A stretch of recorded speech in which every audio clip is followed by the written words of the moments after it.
Good morning. This is Jason Dean coming live at you again for another Film Fanatic show. It is Wednesday. It's hard to believe it's already Wednesday. Wednesday morning, 2025, 10, and it's 10:38. So I hope everyone's doing good. Pretty nice sunny day. The clouds started rolling in a few minutes ago, but it's nice to see the sun. We've had some pretty dark and dismal weather lately. So yeah, hope everyone's doing good. And yeah, as far as movies go, I'm trying to think of. There's a couple of movies that I thought. Well, I can't even see. I can't even really think of anything that I'm really excited about seeing in the theater. It's been kind of dismal actually as far as new releases go. I really want to go to the theater, but there hasn't been anything out that I'm especially excited about. But we'll see. It's been 2025, 2024 was kind of a killer year for movies. I've done talked about that fact a lot. I mean, I covered last year was the first time for this channel that I did like the best of at the end of the year kind of a show. And that was a real cool thing to try to do. A lot of times because it's the end of the year, a lot of channels and reviewers out there will do the best of, best albums that they, albums that they love the most that particular year, or the same thing for films. And but I, I have my favorites. I have my formal, but more on the lines of informal lists of films that I really love and bands as well. But last year was easy to come up with that, with a whole bunch of newer films that came out that I was really excited about, and then most of those movies that I saw last year I bought on Blu-ray as far as new releases go. So one one film in particular that I was just talking the other day about with a friend was Oddity. Really killer movie. I saw that once on Blu-ray and then I bought it, and one of the best, if not the best of last year. I mean, there were so many great ones. But this year, it's been pretty lame. Yeah, it's been super slow. There was one really good movie that I loved a lot, The Monkey by Osgood Perkins, who did Longlegs, which I'm a big fan of. That one I really, really liked. But outside of that, I did a review for that, but that was a while ago now, so I don't know what the heck's going on. But as always, I'm trying to mix things up here at the channel. I'm in the midst of trying to set up some interviews for Film Fanatic, so stay tuned for that. That will probably happen hopefully pretty soon. That's a little bit more involved with scheduling and things like that, but I'm sure it's going to happen at some point again. I got a couple of potential things going that are out there. Some people I've been in contact with. I'm not gonna I'm not gonna announce anything until everything is like confirmed, of course. But excited about the prospect, so we'll see what happens. And as always with this channel, I'm trying to always bring a variety. I do. I mean, obviously, the main thing with this channel is covering movies, and especially, the main focus is usually always on lots of low budget, sleazy trash movies. I cover normal movies too, but I my heart is really in the world of exploitation movies. So those are I always go back to that, and that's something I always kind of just rely on, and it's a thing I just like naturally gravitate towards. It's funny, my habits at home, like just as being at home watching movies. I have a pretty good collection now of movies in the world of exploitation, and now I just watch them constantly when I'm home. At night when the day is done, and I'm just gonna chill out. I typically that's what I do. Every now and then I'll have a craving for like a normal movie, and then I'll throw that in, and that's cool. And then typically if I go to the movies, which is not has not been very often at all, I will see quote unquote normal Hollywood movies. But you know I love all kinds of movies, but that's just kind of naturally how I roll, or just a typical thing for me, a typical day, I guess. but along with all the movie reviews, I've been doing more music shows for Film Fanatic. I've always had movie shows going. I mean, sorry, music shows. You know, I've done lots of shows on Autechre, and recently did a big show on Anthony Papa, who is also one of my favorite electronic artists. I had the extreme pleasure of getting to see him play last week, so I just uploaded that whole kind of epic 24 hours. That was such a awesome experience. The whole thing worked out. I was literally up 24 hours that entire day. It was wild. I didn't get home until like, quarter after 6 in the morning, and I finally caught up. It took me a few days to fully kind of catch up on some sleep, and I finally have, gotten that sleep. But man, it was totally worth it. So I just uploaded a video yesterday about the whole, epic experience of going down to Boston to see Anthony Papa. So check it out.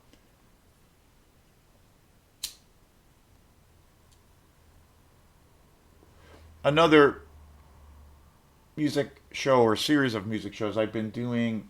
I did a couple of shows on another band, Deaf Heaven, which I think they're just an incredible band. They're probably the best rock band going right now, rock metal band.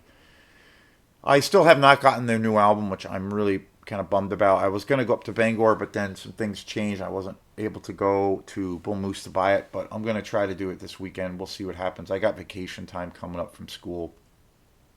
But so, yeah, I've been talking about them and incorporating doing more music shows as well with the, my typical kind of film shows.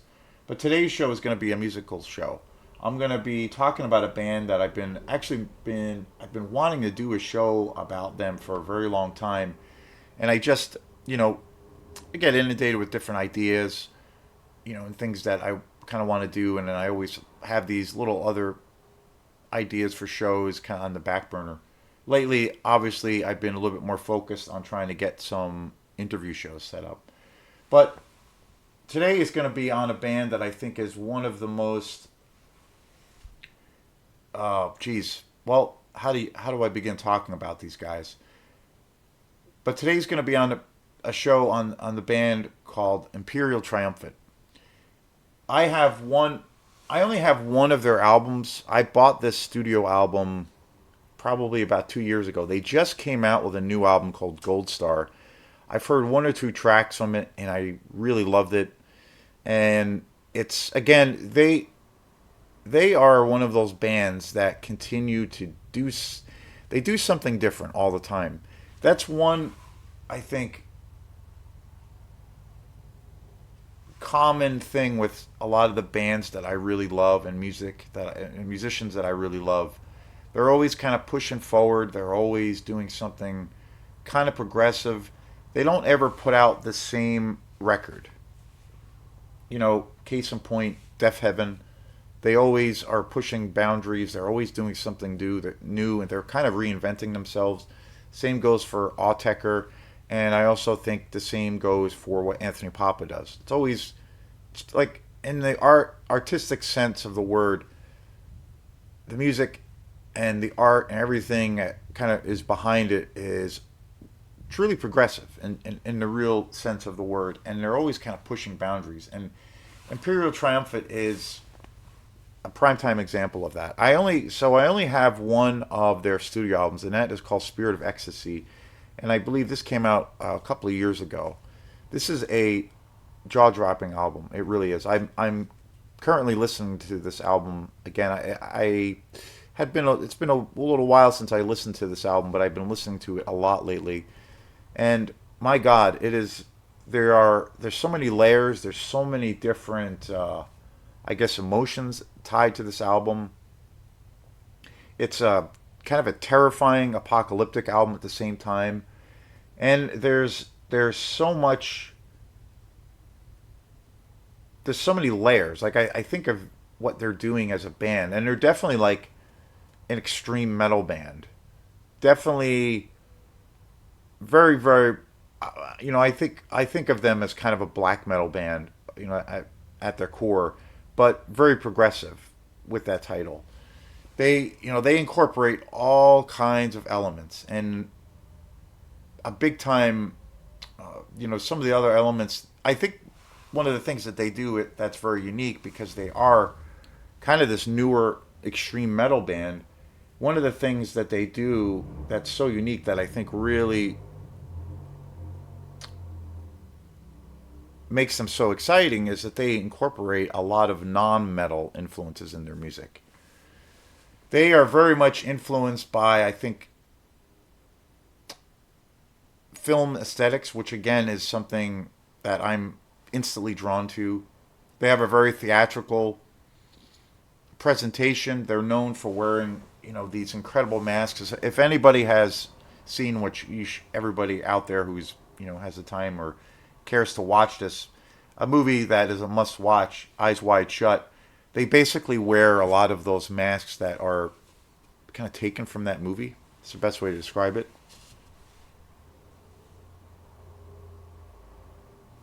And so they always appear on stage and in concert in these incredibly theatrical masks, and they have this amazing stage show. And I'm all about that. And I remember when I first discovered these guys, and I posted a video on Facebook. Somebody that knows me pretty well and is, knows what I do with Quantum, because that's also like, with Quantum, my band Quantum, we try to really, present everything with a, theatrical presentation, and that's all due to my love of film. And this guy had commented, he's like, "Oh, I can see why this is a band you really really love." So it was like, yeah, of course. Imperial Triumphant, one of the most unique bands and one of the strangest bands I've ever heard. When I first heard them, I first came across these guys about 4 years ago. Totally randomly, just a total random kind of situation. I was it was about 4 or 5 years ago. I was, it was just a typical morning here at my house, and I was like, looking up music. Typically when I come across new music and things like that, I usually hear about new bands when something comes up in my feed on Facebook, or mostly on YouTube is usually how I check out new bands, and also the same kind of goes for movies as well. It's, like something will pop up, the algorithm will, do something, and or I'll just kind of randomly come across something, and I came across a live concert of Imperial Triumphant playing at this, and it was like, probably the concert was, well, today it's probably about 7 years ago. They've been around for like 10 to 12 years, 13 years, and I came across this concert of them playing somewhere like a club or a theater in New York City.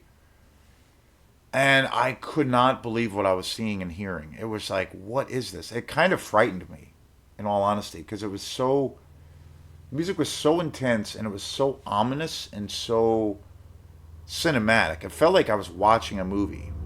And I've seen interviews with the members of Imperial Triumphant, and they talk a lot about being influenced by film and kind of that whole aesthetic. And they talked a lot about Stanley Kubrick being a huge influence on their whole kind of presentation, and just their whole like way, just an influence on how they just craft their whole music and their stage show. And I was just like, when I came across that and I heard that, I was like, yep, I'm into these guys. And I first came across this video of them performing, and it was like a, I don't know, 20-minute video, really good quality. I kind of fell out of my chair, because it was like unlike anything I had ever heard before. And again, like I was saying a few minutes ago, one of their strengths is, I think, that they incorporate a lot of non-metal influences, which is, I think for art in general, like electronic music or whatever it is. It's like when that creator or that those composer or composers, like a band has their own sound or an artist has a you know their own sense of style, but and everybody's got their kind of respective genre that they always go back to. But I think when they take themselves out of that genre and they're influenced by other things outside of that genre, because a lot of the times, say with rock bands, there might be a rock band like you take, in like a pretty decent indie rock band that's good. Traditionally, they'll probably only listen to bands in that genre or that style, whether they're older or newer bands. And they'll kind of cultivate that style. And that can give them their own kind of sound. But I think when a band can step outside of that genre altogether and maybe incorporate, and sometimes stylistically it might not work, but when a band can or artist can step outside of their respected little circle and be influenced by something that traditionally would not really work or isn't part of that tradition that they're a part of, I think it really gives the music or the art some extra dimension and gives it more originality. It's just across the board. I just think the more an artist or artists, kind of do that, it gives it. It's truly progressive in the sense of creating that art. It's just something I've always thought, and I think Imperial Triumphant is that band that really does that because they incorporate all kinds of, really, really influenced by films, really influenced by film soundtracks. I hear that. I also hear a lot of real modern kind of classical stuff in their music. I would even say, the obvious, they're very influenced by a lot of jazz, a lot of Miles Davis. I hear like later Miles. The classic quintet with Tony Williams and Herbie Hancock and Ron Carter, Wayne Shorter. And I hear that, and then I hear the electric side after that period, the more electric, like Bitches Brew or Live Evil, when Miles and his band and many bands decided to go, even more modern and electronica sounding, incorporating electronic instruments. That I think is a huge influence, and a lot of jazz fusion. Bands that I worship, like Mahavishnu Orchestra, for instance. I hear that in their sound, and even a little bit of electronic music, and also totally like kind of avant-garde, weird, outsider music too. You know, and so they put all of these influences in this crazy stew, and then you get Imperial Triumphant. And their music is kind of horrifying. When I first heard them, I was instantly drawn to them, but then I was also like, I don't know, like if this is too. I kind of got this feeling when I first heard them, like I really was attracted to their presentation and the music, like it all. To me, their whole presentation and their whole, the stagecraft that they presented, the music, it was all like incredible. And then I thought, well, maybe listening to their music, because you're not getting the visual thing, would it still be as good? And at first, I was a little bit on the fence, to be honest. I wasn't sure if their music was as effective, like in say just the listening experience, like because they're so visual. And I thought, well, maybe that's not the case. Maybe their strength is like in the realm of where they're using all of those elements, and maybe the music. Kind of thought, well, maybe the music is it's a little bit too busy, or there's too much going on, because some of their music is very dense. There is a lot of layers. They overdub lots of different instruments, even like saxophone and various vocal things, even spoken word and piano, keyboards, you name it. They kind of throw a lot of things, so their music is very dense. And they're a power trio. And when they play live, you really get that sense of a power trio. And their music is incredibly jarring. It definitely like rattles your cage, and it's very, it's just coming at you. And at first I was like, maybe it's too busy or this, that kind of thing. But I listened to their music and I bought this album, Spirit of Ecstasy, and I'm like, no, no, their music is fucking awesome. Like that's where it's at. Like they're incredible composers. And the thing that's so amazing is that they compose these songs and these albums where you really feel like you're on a true adventure or a true sonic journey. And I feel like they are kind of part of what bands used to do, and to some degree, like I feel like their albums are like concept albums. Like every song is there's like some kind of theme behind everything, and everything is so tied together, and it all makes sense. Again, I feel like that is also probably their film influence, like taking a lot of inspiration from films and certain directors. And extremely cinematic, but everything I feel it's as dense and as intense and as much stuff as they do have going on in some of their songs. It all makes sense. And I don't think, like, I do think that they set out to kind of push the boundaries, but I don't think they do it in a way of, I don't think they do it in a pretentious way. I don't think they're doing it to, I don't think they're trying to be weird, is what I'm trying to say. I don't think they're trying to, like, just be, the strangest, most fucked up metal band that there is. I think all of these things, I mean, I think on one side they are pushing the boundaries, like there is this kind of premeditated thing, but I actually think they're really great writers, and I think they're really great composers, and it all makes sense, and it really does. Like especially listening to this album, Spirit of Ecstasy, more and more. There's so many layers. There's so many different emotional things going on that it really does have depth, and there it is truly a musical experience. It's really a journey, and it's not kind of this whole like look at us pretentious kind of thing. We can throw everything in the in the kitchen sink and make you enjoy it. I don't. It's not that. I think it's. I get the sense that when they compose this music, when it comes down to the music and the whole thing, it's very organic, and it all makes sense. It they're saying something every time. There's a cohesiveness.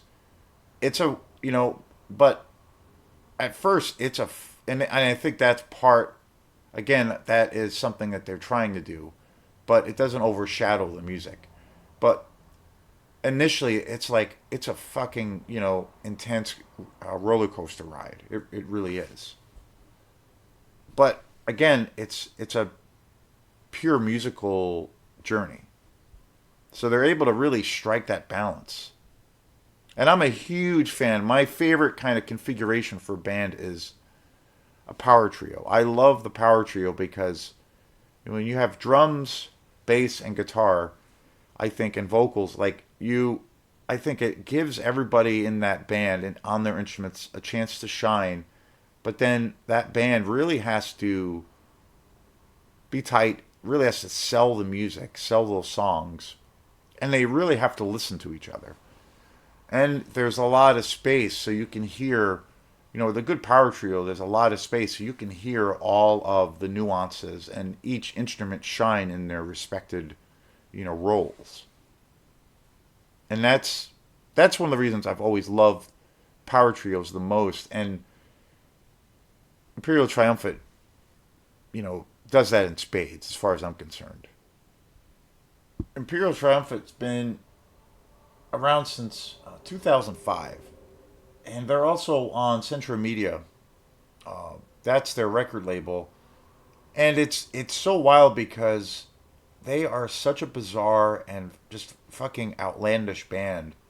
And a lot of the bands that, are kind of in the metal scene now, which I love, of course, but a lot of the bands, are, kind of conservative and they play in a certain kind of box and there's a certain formality to it. But I feel like Imperial Triumphant just like is like a fucking grenade going off, like they just smash all of those kind of preconceived notions and this idea of playing it safe and like, finding a niche and then just sticking with it or a core audience and just like they just like I feel like they just give a middle finger to all of that, and again, not in some like pretentious way. I just think this is naturally how they just roll. Based out of New York City, they really do have that New York feel. I've seen interviews with the members and they talk about being really inspired by New York City, the particularly the art and the architecture.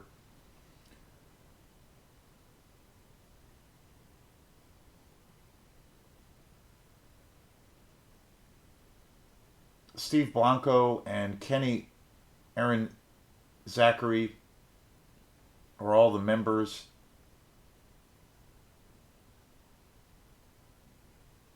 Kenny Grosky on drums, Steve Blanco on bass, and Zachary Ezrin on vocals. They're just amazing. I've seen lots of interviews with Zach, who is. They all write, as far as I know, that each member really contributes to the writing process for the band. But I've seen lots of interviews with Zach Ezrin, and he seems to be more or less of, kind of Powering the band leader, if you will. And they have quite a few albums to their credit now. Alphaville, which came out in 2020,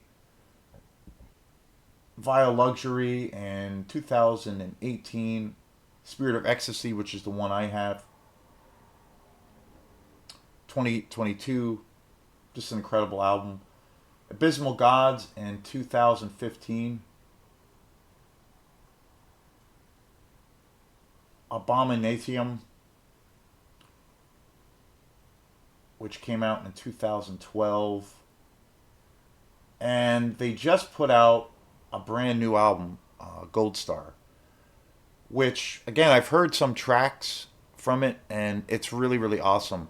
The tunes are a little bit, the one difference I will say is the songs are a little bit more, I guess, kind of stripped down. The songs are a little bit shorter, but they're still, they still have that crazed intensity to, what you expect with Imperial Triumphant.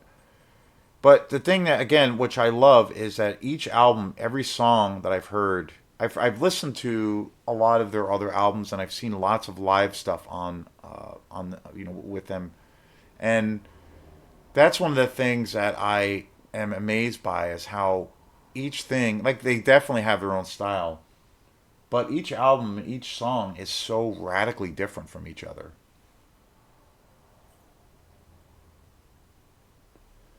There's there's nothing fucking predictable as far as like, where you're like, oh, here you go again. This is what, okay, okay, I expected that, And I do not mean this in any kind of negative light whatsoever, but it is a thing, I call it like the ACDC syndrome. And again, ACDC classic, classic rock band, of course.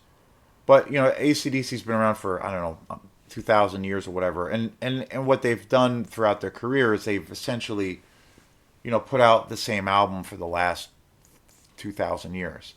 They have a very distinct style, and that's great, and they have a blueprint that they stick to, and it's obviously worked for them very well, and that's great. And there's a lot of bands that kind of do that. I think another band that does that is Cannibal Corpse. I'm a massive Cannibal Corpse fan. They're one of my favorite death metal bands. But, essentially, they have a certain thing. They do, I think they do expand on each album, and each album, to a degree, is a little bit different, to some capacity. But they pretty much stick to I mean, every album is, more or less the same. I mean, you know what to expect. They have a real consistent track record, which is really great. but they really do kind of stick to a certain kind of mold, and it is kind of predictable what you're going to get. Whereas like Imperial Triumphant does not do that in any way, shape, or form. And again, like the other bands and artists that I've talked about and that I've done shows on, Alltecker and Deaf Heaven, and even Anthony Papa, they all have a very distinct style and something that's magical about their sound, where you can kind of identify, I think, those bands or those groups. But there's never, I feel like there's never a level of where it's super predictable and you're like, I know what they're gonna do. It's always like, wow, okay, I didn't expect this left turn or this right turn. This is radically different. And I think Imperial Triumphant, they do reinvent themselves constantly, and I think that to me is something I really, really look up to. I really, really admire, and I think Imperial Triumphant is one of the not only one of the coolest bands around, but they're fucking insane. Like I don't know how else to describe them. And I've seen interviews with them, and they seem very normal, like kind of guys. Like they're very smart, very educated, really know a lot about a lot of things, but their music is just complete insanity. And I'm like, wow, I don't. It's just wild. They're. I highly recommend them. They're. I love that they've been getting more and more popular. Right now, they're on a massive tour with a legendary band, one of the one of the legendary bands in the black metal scene, Mayhem, and it's great to see them. I've been following them for about 4 or 5 years, and it's great to see them get more and more, popularity. And again, like I started to say, like they're on Central Media, that's their record label, and most of the bands on that label are, there's some good death metal bands on that label, but let's face it, a lot of those bands kind of play it safe, and I think it's really commendable that Central Media puts out their records, Imperial Triumphant records, because they're so fucking outrageous and outlandish, and you're like, wow, holy shit, it's inspiring that a record label will take such a chance with a band that on paper is not has zero commercial appeal. And I just think that's so fucking awesome. But yeah, please check out Imperial Triumphant. Every album that they have is just incredible. They are just I think, one of the coolest bands around, one of the most important bands. So thanks again, and we will see you next time. Peace.